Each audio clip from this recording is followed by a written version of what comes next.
ഇന്നലെ പാർലമെന്റിൽ അവതരിപ്പിച്ച എക്കണോമിക് സർവേ, ബജറ്റിന് തൊട്ട് മുമ്പ് പാർലമെന്റിൽ അവതരിപ്പിക്കുന്ന രാജ്യത്തിൻ്റെ സാമ്പത്തിക അവലോകന റിപ്പോർട്ടാണ്. ഏറ്റവും ആധികാരികമായിട്ടുള്ള സുപ്രധാനമായ രേഖയാണ്.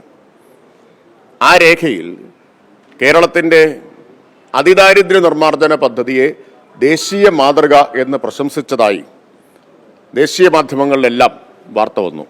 ഞാൻ ഇന്ന് രാവിലെ പത്രങ്ങളൊന്നും നോക്കിയപ്പോൾ, ടെലിവിഷൻ ചാനലുകൾ കാണുകയുണ്ടായില്ല, പത്രങ്ങളൊന്നും നോക്കിയപ്പോൾ മലയാളികൾക്കെല്ലാം അഭിമാനിക്കാൻ കഴിയുന്ന അത്തരമൊരു വാർത്ത കണ്ടതേയില്ല. നല്ല വാർത്ത ആയതുകൊണ്ടാണോ എന്നറിയില്ല. BJP-യുടെ സംസ്ഥാന അധ്യക്ഷൻ കേരളത്തിൻ്റെ അതിദാരിദ്ര്യ നിർമ്മാർജ്ജന പദ്ധതിയെ അതിദാരിദ്ര്യമുക്തമായി കേരളം പ്രഖ്യാപിച്ച ദിവസം പത്രസമ്മേളനം നടത്തി അധിക്ഷേപിച്ചത് ഇത് വെറും പബ്ലിസിറ്റി സ്റ്റണ്ടാണ് എന്നാണ്.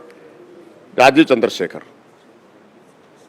BJP നേതൃത്വം കൊടുക്കുന്ന കേന്ദ്ര ഗവൺമെന്റ് പാർലമെന്റിൽ അവതരിപ്പിച്ച ഇക്കണോമിക് സർവേയിലാണ് ഇത് രാജ്യത്തിന് മാതൃകയാണ് എന്ന് ചൂണ്ടിക്കാണിച്ചിട്ടുള്ളത്. സമൂഹത്തെയാകെ പങ്കാളികളാക്കിക്കൊണ്ടുള്ള അതിദരിദ്രരായ ആളുകളെ കണ്ടെത്തിയും അവർക്ക് ഭക്ഷണം, ആരോഗ്യം, അടിസ്ഥാന രേഖകൾ, വീട് എന്നിവ ലഭ്യമാക്കിയിട്ടുമുള്ള ഈ അതിദാരിദ്ര്യ നിർമ്മാർജ്ജന പദ്ധതി ഒരു ദേശീയ മാതൃകയാണ് എന്ന് എക്കണോമിക് സർവേ പ്രശംസിച്ചിരിക്കുകയാണ്. എന്താണ് രാജീവ് ചന്ദ്രശേഖറിന് പറയാനുള്ളത് എന്നറിയാൻ താല്പര്യമുണ്ട്.